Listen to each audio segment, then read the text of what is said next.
औज़ुबिल्लाहिमिनश्शैतानिर्रजीम बिस्मिल्लाहिर्रहमानिर्रहीम अल्लाहुम्मा सल्लि अला मुहम्मद व आलि मुहम्मद वअज्जिल फ़रजहम अशल्ला स्टॉक जम फार्म की तरफ से तमाम बहन भाइयों को अस्सलाम वालेकुम। ये हमारे साइलेज का आखिरी मरला है जी। इसके अंदर आप ये देख रहे हैं कि हम इसके ऊपर जो आखिरी स्प्रे करवा रहे हैं वो यीस्ट का करवा रहे हैं। ये हमारे भाई जो हैं साकिब भाई, उन्होंने हमें मशवरा दिया था कि जब आप ये कुतरवा लें, इसको अच्छी तरह प्रेस करवा लें, तो उसके बाद आपने जो आखिरी लेयर जो है वो यीस्ट की डलवानी है। ये हमने 250 ग्राम आधे हिस्से पर डलवा रहे हैं और 250 ग्राम का स्प्रे हम दोबारा करवाएंगे। ये आपके सामने है, ये स्प्रे हो रहा है।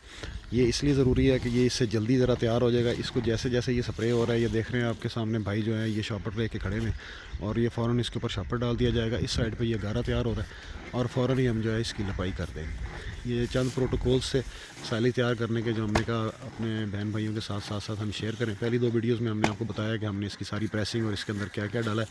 इसके अंदर मकई डाल चुकी है, गुड़ का स्प्रे हो चुका है और आखिरी जो है इसके ऊपर जो है ये यीस्ट का स्प्रे हो रहा है, जो इसको तैयार करने में, जल्दी तैयार करने में मदद देगा।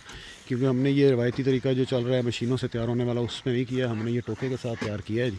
और टोके से तैयार होने के बाद ये इसके ऊपर ये यीस्ट का स्प्रे हो रहा है। ज़ाकल्लाह जी, वीडियो अच्छी लगे तो लाइक और शेयर कीजिएगा। अल्लाह हाफ़िज़।